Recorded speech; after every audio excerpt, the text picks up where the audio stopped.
Welcome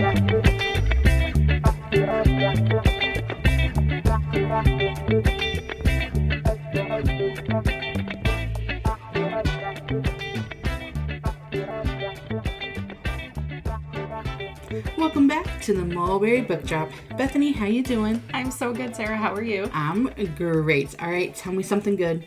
Well, remember how last month we talked about podcasts? Yes. And I mentioned the podcast Serial. Mm-hmm. There was a huge update to the case. Ooh, what's the update? Yeah, Adnan was released. I know. So go listen to Serial if you have any interest in true crime. It's pretty wild what's going on right now. So it was a huge deal. My social media blew up. I couldn't stop watching videos, and it's pretty crazy. Wow, and right after you talked about it. I know. It's wild, right? Well, hey, we love updates. I know. What's going on with you? What's good? On Saturday, I'm leaving for vacation, and I'm so excited. Yay! I'm so excited. I will be going on a cruise, so if you also leave on a cruise on Saturday, we may see each other. Let's pretend we don't know each other. I'm kidding. No, if we do happen to be on the same cruise, that would be really exciting. So I'm really looking forward to it. Making 3 stops, and 2 of the stops I've never been to, so I'm really excited for that. I can't wait to hear about it because you're going places that I've never been. So yeah. Oh, it's gonna be a good time. I like vacation stories. All right, let's head over to our city manager to see what's happening in our city. All right, we're here with city manager Rick Johnson. Congratulations on 10 years with the city. Thank you very much. All right, so what's the update on Mulberry? We got through the hurricane really well. Minimum flooding, minimum damage. I know some people had some property damage to their homes, but I just met with FEMA actually about a half an hour ago, and they're going to be in the city meeting with the residents. Awesome. All right, are there any events coming up soon for Mulberry? Yes. Harvest Festival. We had to cancel Hispanic Festival, unfortunately, right after the hurricane. And the Harvest Festival is on the 29th at Spence Field from 4 to 7. We have, I think, about 40 food vendors there already, so we're excited about that. Awesome. That's a lot. All right, so this episode is about contemporary romance. So are there any books you read or movies you watched that you would consider contemporary romance? Yes. Okay. No books. No books, okay. That I can think of, but we're discussing films, and I think Shrek qualifies as a contemporary romance. And I know also A Star is Born was actually something that I did watch, and I really liked that. So that's great movie. Yeah, great music. Yeah. All right. Well, thank you so much. We'll talk to you next month. Thank you. All right. So we're going to get into the why are we here. So, Bethany, I'm going to tell you a word. And I'm going to see how you react to the word. Okay. You ready? I'm ready. Okay. Romance. Well... better than I think I did previously. Yes. Okay. I would say my reaction would be, and I don't know how to do this in a audio medium, so I'm going to say healthy curiosity. I like that. Yeah. I like that. Okay, so if you guys remember, back in February, which was in season 1, we did a episode about romance. And if you remember, Bethany, can you reenact our original reaction when I say romance? Well, the episode was called Dear Romance, if I recall correctly, yes. So you can certainly go back and listen to it. And I think it was a really deep sigh. I think it was like a ugh. I think it was like a groan from both of us. Yeah. So I just want everybody to know that when we say to expand your horizons, we tell you guys this all the time, but also know that we're also telling ourselves, and we both have. So I just want to say, congratulations to us. We did it! We did it! Okay, so, but I do want to say that we have both been reading more, and what did you say? Something about a wheel. A wheelhouse. Wheelhouse. I think I kind of mentioned this on the last episode about how I can't do the romances that are like the, cowboys, and I think I called them bodice rippers. I think that's like a term that... My grandma's kissy books, remember? Yeah. That's too much for me. I need more of a story, and I need more of a story that I can relate to. Mm-hmm. So... I do read a lot of stuff that has like romance that might be the background of the book. So like obviously there's usually a romantic relationship when you're reading historical fiction, but the book itself is not about the romance, you know. So now I'm trying really hard to do the flip side of that, where the book is the romance and the other stuff's in the background. And so, but I really need it to have that story. And so I think we may have finally found a way. And so, like I said, I think maybe that's our personal wheelhouse within the romance genre. Yeah, so Bethany and I have both become fans of contemporary it's romance. So weird that you said fans. Oh, okay, yeah. You know. But I guess it's true. Yeah, like we have both broadened our horizons, and we both are enjoying contemporary romance. And I know that we talked about contemporary romance when we did the episode in February, but I wanted to give a definition if we have new listeners or if you just don't remember, because to be honest, I didn't necessarily remember either. So when I went back and looked it up, I was like, oh, okay. So contemporary romance is the most popular of the romantic genres and is loosely described as romance taking place in a setting after World War II. So I know before we both talked about that we do like World War II books, but these are books that take place after.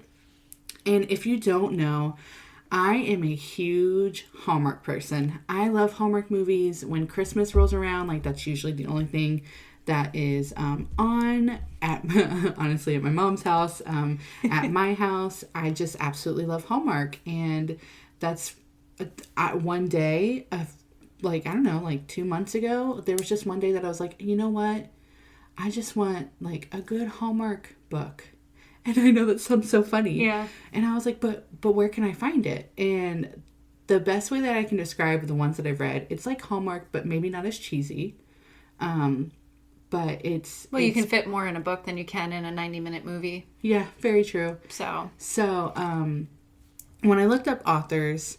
I was surprised, and I'm pretty sure we talked about some of these authors back in February, but I feel like that was so long ago that it really does feel like a lifetime ago. And I was like, wow.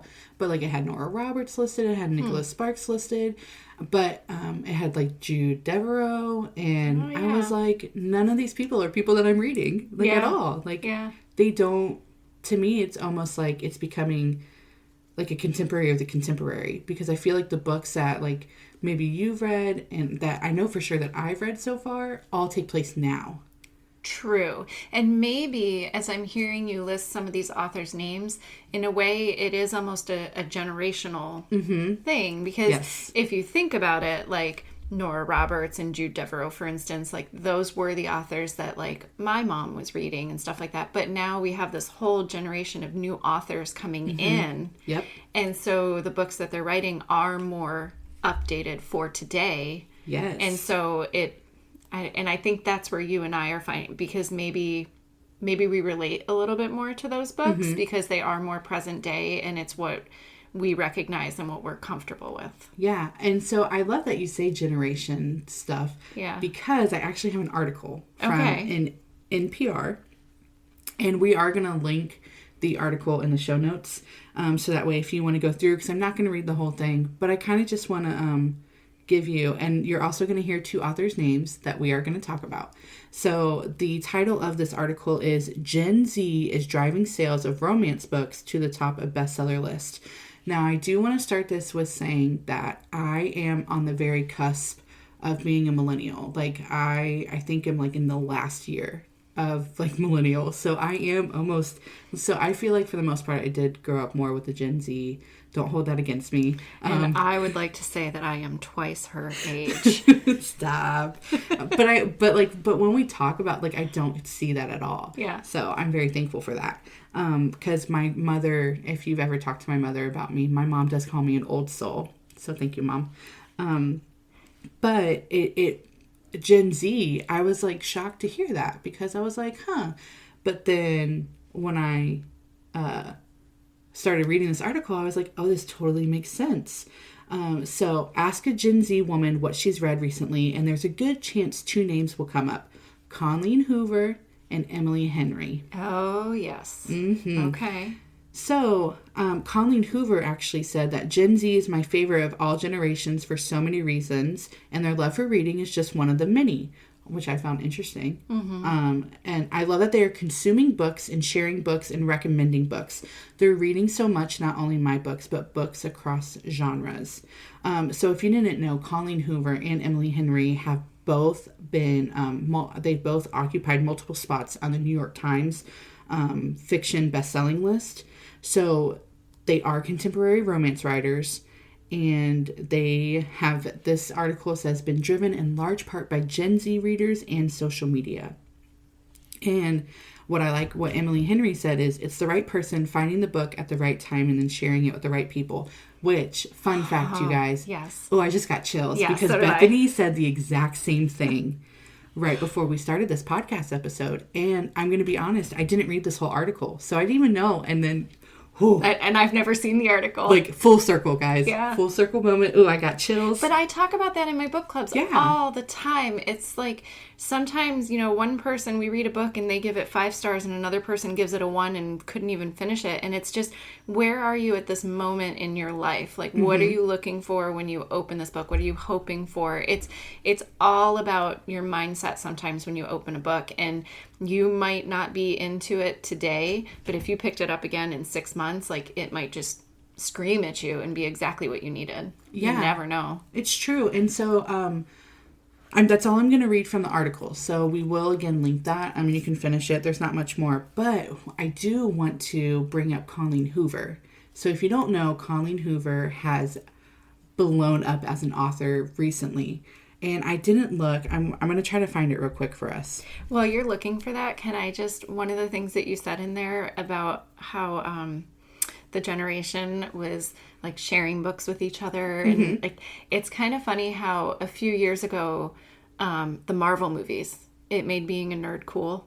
Yes. Right? Like, all of a sudden it was okay to read comic books and to dress like a superhero and to do all these goofy things. And now Bookstagram, like this whole Instagram phenomenon of sharing what you're reading, it has made on TikTok? Reading cool. Yeah. Like, it's no longer secretive. I mean, my poor best friend and I, we were such reading nerds, and we used to ride our bikes to each other's houses to like share books with each other. And now I can post a book that I read on Instagram and people will reach out to me and tell me that they loved it or that it didn't quite sit right with them. Why did I like it so much? And it's kind of interesting how social media has made reading so easy to share with people. And it's also made it cool and normal and it's okay. And I love that. I love that so much. It's so true. And you brought up Bookstagram, but also Book Talk. So on TikTok, there is a whole, and I am on it, and something that I love that people do on TikTok is they'll take the like plot of the book and like they'll make it almost like it's their own video, and then all of a sudden at the end they'll be like, and this is where you can get this book, and you're like, what? Oh, as long as there's no spoilers. No spoilers. Oh, no, there's no spoilers. But you're like, wait, oh my gosh, wait, this happened to this person. Keep going, and then to find out that it was a book, and you're like, oh, that's gold. That is gold. Yeah. That is how you buy books. Okay, so Colleen Hoover, I found the latest date that I could find that she first published a book was 2013. It's so recent. It is. It's so recent, but also she's got like 50,000 books. But in my brain, and that was just a quick search. So Yeah. she may have some that are older than that. I know some of her books are being republished and stuff right now. But in my brain, she blew up within the last like year. And so I have 2 confessions. There's one that I told Bethany about. I'm going to get to that in a little bit. But this one that I didn't tell you about is I've never read a Colleen Hoover book. Same. Oh my gosh. Okay. We're in this together. So I thought I did. But on further research, it was a different author, but the cover looked similar. And so I was mistaken. I have not actually read a Colleen Hoover book. Okay, yeah, I haven't either. And to be honest, I'm a little not, I don't want to say scared. Scared's not the right word. But that's like the best way I can describe it is because she has become so popular and I just like, what if I read a book and I don't love it as much as everybody else? Well, and it kind of goes back to that fear that I mentioned in one of our previous episodes about how for the longest time in my life, I was really afraid to read stuff that was on the bestseller list. Yeah. Because I was so scared that I was going to be the one person that just didn't get it. Yeah, exactly. And so I think that's so because, people check out her books all the time. Mm-hmm. Somebody wanted to put themselves on the hold list for, I think It Ends With Us the other day. And when I looked, she was number 76 on the hold list. Yeah. I said, so just so you know, it is going to be a while before you get it. You're like, they're moving fast, but it'll still be a bit. And she was honest with me and she goes, you know what? You can take me off the hold list. I'll just go buy it right now. Mm-hmm. And I was like, whoo. Yeah. I said, whoa.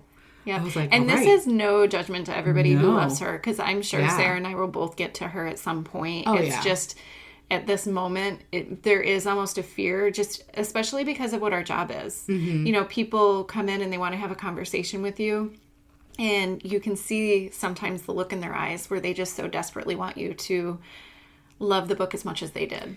And so there is almost a security in the fact of being able to honestly say that you haven't read it yet. Yeah. And you know what? When I crack that spine, I may love it. Right. I may absolutely love it. Yeah, but it's just, I think it'll be we're both going to have to jump in off the deep end in order to get there. But I know that I told you, I had volunteered and I helped one of our local colleges, some of their students move in.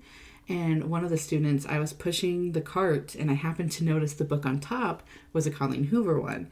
And I was like, oh, Colleen Hoover. And she was like, oh my gosh. And she just could not stop raving about it. And I was just like, whoa. And she's in college. I think she was a sophomore. So she's 19, 20. I was like, oh my gosh, this whole new group of authors they really are reaching a whole new generation. And if I can just say to you, college student, props to you for reading for pleasure as well as reading for school. Yeah. Because it's hard. Tough. It is so hard. It's so hard. This I might be giving out a secret. You guys know that every podcast episode we say what books we're reading. Most of the time I've not even started the book that I say, and I do try to finish them, but sometimes it's really hard with my school stuff. So if you find a college student reading a book for pleasure, go ahead and give them a pat on the back. Maybe not, because it's a little creepy, but just be like, whoa. Yeah, you can just air five them. Yeah, there you go. There you go. I like that. I remember that from the bookstore, though. There were so many people. It was, you finally get your college degree, you get a job, and now you realize you finally have free time, and they come in and it's they just don't even know where to start. Yeah. So being able to find a little time for yourself while you're in school that's commendable. Yeah. I love that. And I think it's just amazing when authors can reach. Yeah. Oh, they just... So one of the things I wanted to mention about these contemporary romance, I know at least for me, I don't know about for you, but the ones that, because I'm the same way, I did, that you'd said previously, the whole Fabio on the cover, that's not it for me. Nope. At all. So, but right now, all these new ones that are coming across, they're all colorful covers, they're subtle, they're sweet, and I do want to mention those two Emily Henry books. You know what else goes with that, too? Yeah. When you were saying Fabio, I think that might help put it into perspective for some people. The newer contemporary romance for me, it's character development. Yes. Because there really is a story behind the people. Yeah. And so there is, it's not just enough to wear a flannel shirt and have six-pack abs. Right. They have a job, they have a family, they have a sense of humor, they have a struggle, and so then when you put it all together and these two people are still able to find each other. So maybe I need the character development. No, I totally agree with you 100%, because even in these romance books, and there's only one or two saucy scenes. I used your word. You did. But there's only one or two. Yeah. And so it's not overwhelming. It's not I'm way more about longing looks. Mm-hmm. And even one of the books that I just finished, and I'll say the title of it in a little bit, but the way that they described the main male character, I was I'm not attracted to that at all. Yeah.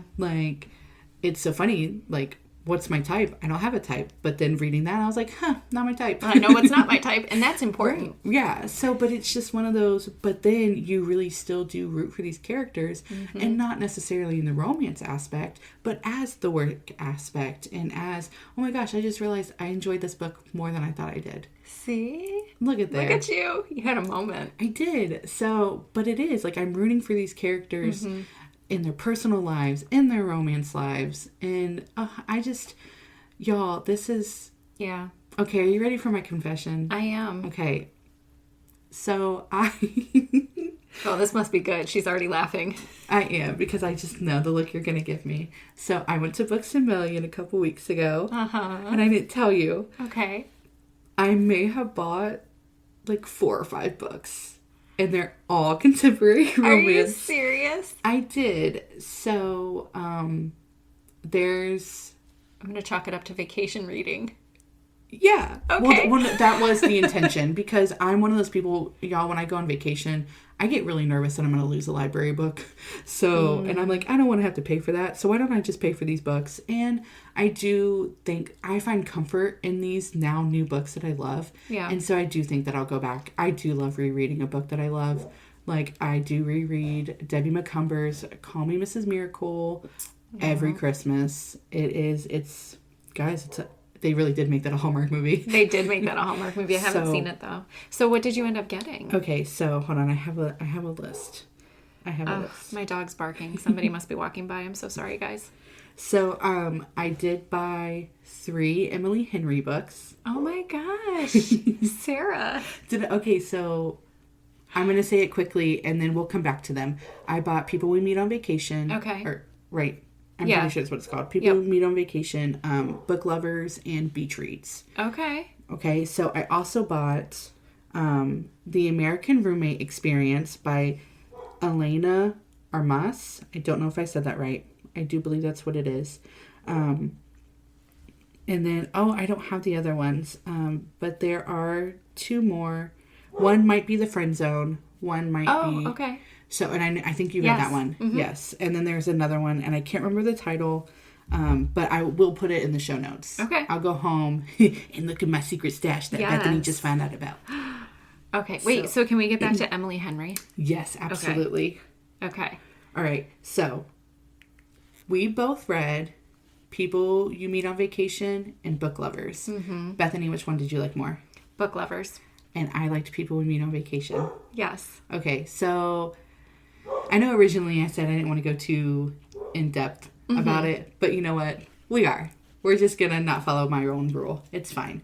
Okay, so my favorite was People...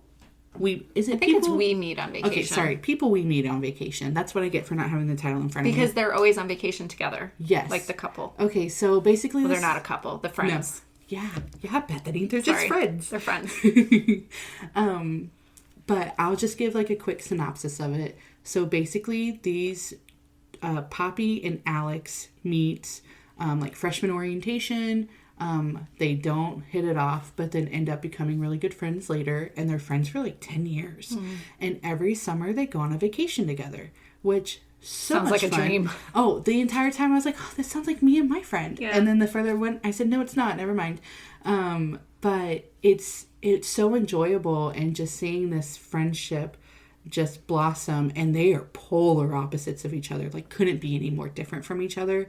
And just seeing their friendship grow and seeing the adventures they encounter, I really loved it, because I was like, I have a soft spot for friends. And well, and that one did have a lot of the character development, because you keep seeing them through the years, because they're getting together each, so you see their relationship changing, and the and the struggles and the ups and the downs and so it was fun to follow them. Yeah, and like Alex is like a high school teacher, and Poppy, my dream job is literally like she's not a travel agent, but she's like a column person for a website, I think, or a magazine, and she travels to all these different places, and just her experiences, what she eats, where she goes, her adventures, and I'm like, oh, I want to do that. That sounds like so much fun, to get paid for it. Absolutely. Yep. Like, work credit card, let's go. So I love that one more. But I loved Book Lovers more because the main characters both are in the publishing industry, and I find that to be fascinating. But what I loved about it was great that we had these couples and stuff, but there was also the girl, it was her and her sister. There was also that second relationship happening. And there was almost like a whole nother aspect to the story. So while you go from, the busy city and the publishing industry to this like small town where this one really famous book kind of blew up because it was about that town.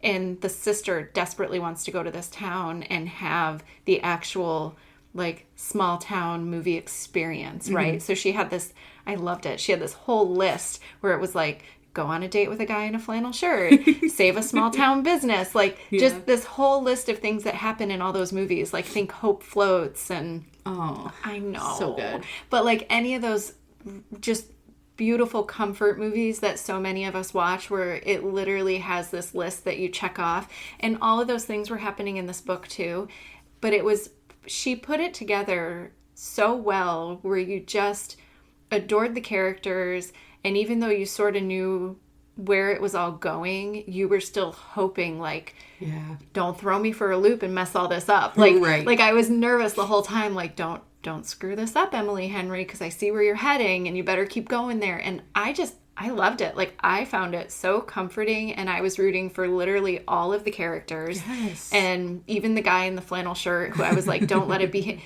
Even he ended up being like a stand-up, I just... It was comforting. Like, I'm so surprised that I said that because it was a romance, but it was comforting, and I really I enjoyed turning the pages of that book. No, same. And it's, so when I talked earlier about like my type or the type of guy that I was like, oh no, like I'm not rooting for him, it was Book Lovers. Yeah. So it was that main character that I was like, ugh. Okay. Like when she described him, I was just like, oh, absolutely not. Yeah. But I really did enjoy, and I'm realizing now that I enjoyed the book more than I thought I did. But it is, and it cracked me up at the beginning of the story when she was just, I don't want to say like the main character was like bashing like the small town, like someone goes and like saves the small town. Right. It was just cracking me up because I do love those. They are so comforting. It's funny to me too, like this is such a stretch, but like you loved the vacation one and you're like getting ready to go on a vacation. So you have like vacation brain. Whereas I loved Book Lovers, and like part of that book took place in a bookstore, and like that was so much of my life for a long time. And so that's why like maybe Vacation was more relatable for you. Oh, that's good. But Book Lovers was more relatable for me. I like that. So they were both equally good. Yeah. But it just spoke to each of us a little more. Oh. See? I'm telling you guys, like, I'm so excited because don't get me wrong, I love thrillers, but now that I found the genre, there was like a thriller that I came across and I said, let me take a picture for later. There you go. Because I know like I'm going to go through this whole thing, but especially as we're getting closer to the holidays, that's when I just really love like intimate, small, just... Well, and I do go in spurts. It's almost like the seasons. My reading changes a little bit with the seasons. And so like right now, as we are in October, and I'm all about like, give me like a scary book. Like I had just read one of the Grady Hendrix ones that I had never read before. And my, what are you reading now that's going to come up in a minute, also falls more into my Halloween category, you know? So like October, that tends to be more my thing. But then, like, as we get closer to the holidays, like November, December, maybe I'll go back to a couple more of my, like, lighter contemporary romances. Who knows? Let's see what I find. Yeah. Okay, so with that being said, Bethany and I really do feel like we just opened up, like, a whole new world to ourselves. It's always been there, but we're just now discovering it. And so with that, y'all, it can be a little overwhelming because there's so many. So if you have any recommendations, please send them in to us. Like, if you see us at the front desk, or message us on Instagram, or email us at themulberrylibrary@gmail.com. Like, if you have any great recommendations of these kind of books, like, please tell us. Or even if you do like the more, like, Fabio ones, you know, like, recommend. Hey, maybe we'll give it a shot. I know. If you want to challenge me, I'm willing to try anything. Remember, I was even reading those Steel Magnolias for a while. I did a few of them. I think I stopped after number 6. Yeah. Maybe. Somewhere around there. So, but I do have a couple because you had mentioned that this is what you were going to talk about. Yeah. So I went through my Goodreads real quick and I double checked. Just as a reminder, I mentioned them last month, but there is the Friend Zone series. There was 3 books in it by Abby Jimenez, so you can go back to our previous episode if you need a reminder on those. But I really, really enjoyed those. I was very surprised by how much I liked them and how much I liked the characters. It was a suggestion from one of our patrons, but the author's name is Meg Cabot, and there was No Judgements and then No Offense. And both of them take place in, on a small island in southern Florida. I think it was, if I remember correctly, they were, off the coast of Miami or something like that. But they were cute. The characters were cute. The first one, there's a hurricane. And so, the whole town kind of pulls together and has to, shelter in place in somebody's home. And, so, of course, there's the guy and the girl and, whatever. And then No Offense is still the same town, but it follows 2 different characters. My only disappointment with this one, so I'm going to be completely honest, in the second book, I was hoping that the couple from the first book would have a bigger space in it so you could kind of see where are they now, and they really didn't. Oh. They were sort of mentioned once kind of on the sly, and I was like, but I already invested 300 and something pages into them. What happened? I still enjoyed the characters. The books were cute. But the other one, Alisha Ray, and her last name is spelled R-A-I. There's The Right Swipe and Girl Gone Viral. And I think there is a third one to the series, but I haven't read it yet. These ones might really appeal to your generation because the main characters in the book, they are the creators and they oversee these dating apps and stuff like that, which is a world that I just don't understand. I don't either. Yeah, I've never, but the books were cute. The characters were cute. The saucy bits, there's a little bit more in these ones than the Emily Henry books, for instance. So just be aware. But they were fun. I was pleasantly surprised. We'll say that. And then my last one, I know you guys have had to listen to me mention her name, but Taylor Jenkins Reid. So good. Okay. And she actually had several books that she wrote before she really gained popularity. Okay. And so I think when you say her name, people might think, Daisy Jones or whatever, because that's the one being made into a TV show. But she had this whole slew of kind of romance books prior to that. Oh. And and the 2 that I've done so far, both of them incredibly unique and really fun. There was After I Do, which is a couple who, got married and then several years later, all of a sudden it's what are we doing? And so they try to give each other space and see if they can live without each other to figure out if they are meant to be together. Whoa. And they made a lot of decisions that I would never have made, but I am not them. It is not my book. I still loved it. And the other one was called Maybe in Another Life. And this one was really interesting because it was almost like a parallel universe. So if you make a decision and you go this way, but then you make a different decision and you go that way, what happens?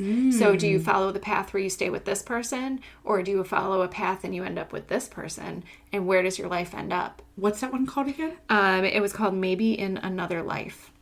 Okay. And several of the ones that I just mentioned, I actually found, we are part of the Polk County Library Cooperative. So one of our fellow libraries, they run the Hoopla app. And on Hoopla, several of these are actually available as audiobooks. And they were very easy to listen to, pleasant listening experience, easy to follow. So that is certainly an option if you don't have the time to crack the spine and really sit down and read them. That book that you were just talking about, there is, there is a movie that just came out on Netflix, and I'm trying to, it exactly the same. And really? I'm like, wait, was it based off this? I don't know if it was. I don't know. I'm trying to find it. Okay, well, if I can find it, then we'll figure it out, and we can put it in the show notes. Well, those are just some of my recommendations from stuff that I've read, pretty much this past year, because I think after our February episode, you and I both kind of cracked down and really tried to branch out. So we really did, and I love that we did that, because, and we tell you guys all the time, branch out, but you know, we did, and we found a whole new world, and it goes so in depth. And but when you guys do come talk to us or you email us, please tell us which Colleen Hoover book should we start with. Yes. That's what I need to know. 100%. Otherwise, I'm going to go to the one with the purple cover, because that's my favorite color. So.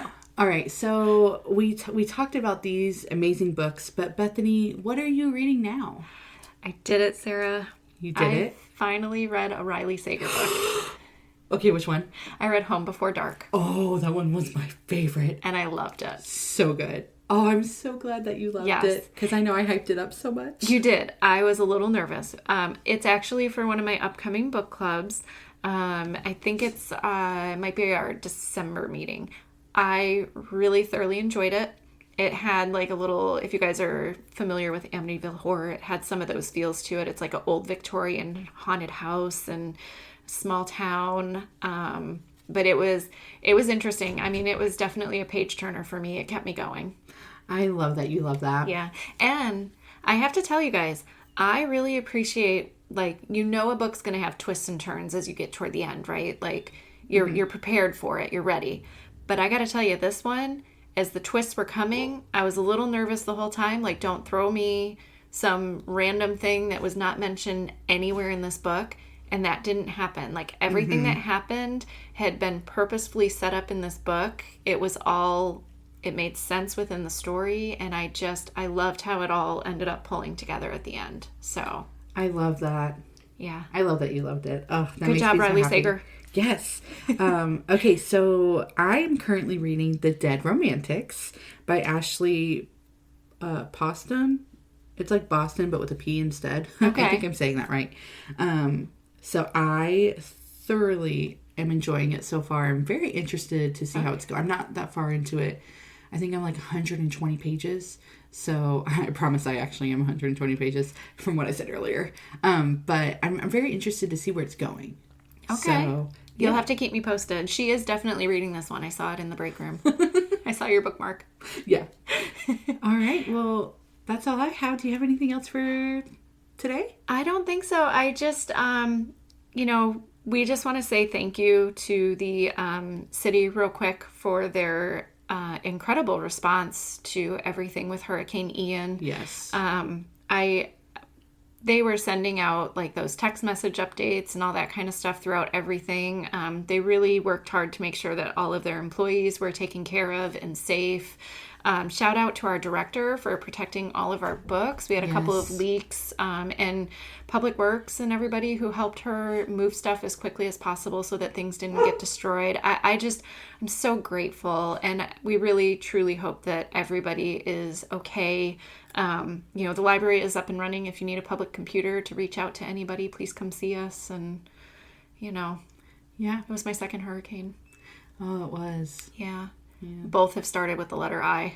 Not my favorite letter right now. No, I don't blame you. I didn't realize that. Yeah, I didn't realize that at all. Wow. Yeah. Irma was our first. So. Yeah. All right. Yeah. Well, we'll see you guys. Well, we'll talk to you next month. We can't wait. Happy reading, Mulberry.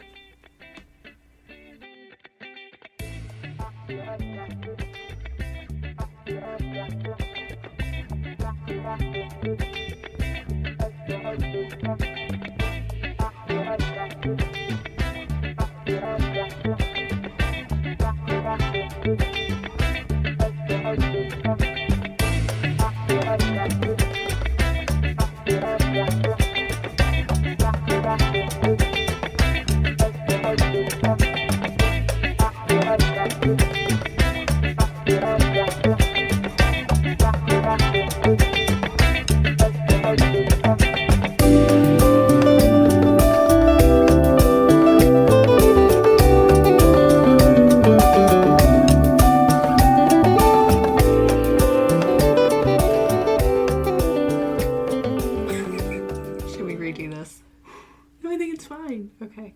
Is it?